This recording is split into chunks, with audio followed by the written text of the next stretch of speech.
Guys ஜோலி ஃபேமிலிக்கு எல்லாருக்கும் welcome. நான் இன்னைக்கு கார்த்திகை தீபம் ஸ்பெஷல் அவல் பொரி எப்படி பண்ணுறதுன்னு பார்க்க போகலாம். இப்போ வந்துட்டு பொரி வந்து 2 கப்பு அதை வந்து நல்லா லைட்டாக சூடு பண்ணி வச்சுருக்கேன், வறுத்து சூடு பண்ணி வச்சுருக்கேன். வெல்லம் வந்து 1/2 கப்பு, அது வந்து கொஞ்சமாக தண்ணி ஊற்றி டங்கு பதம் வர வரைக்கும் நம்ம இப்படியே கலரிட்டு இருக்க போகிறோம். பார்க்கலாம். ஒரு பிளேட்டில் கொஞ்சமாக தண்ணி எடுத்துட்டு நம்ம செக் பண்ணி பார்க்க போகிறோம். கொஞ்சமாக ஊற்றிட்டு பாகு டங்கு பதம் வந்துருச்சா அப்படின்னு. இங்கே பாருங்கள், இப்படியே எடுக்க வேண்டியதான். எடுத்து அப்படியே பண்ணி நம்ம செக் பண்ணி பார்க்கலாம். சத்தம் வருது, ஆயிடுச்சு. கொஞ்சமாக ஏலக்காய் தூள், அப்புறம் வந்து சுக்கு தூள் போட்டு கொஞ்சமாக நெய் ஊற்றிக்கலாம்.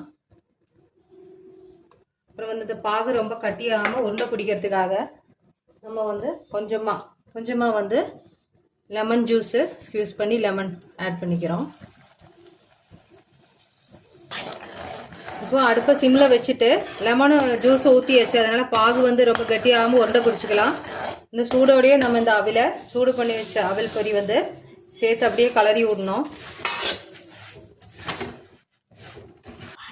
இப்போ அடுப்பு ஆஃப் பண்ணி கீழே வச்சுட்டோம்.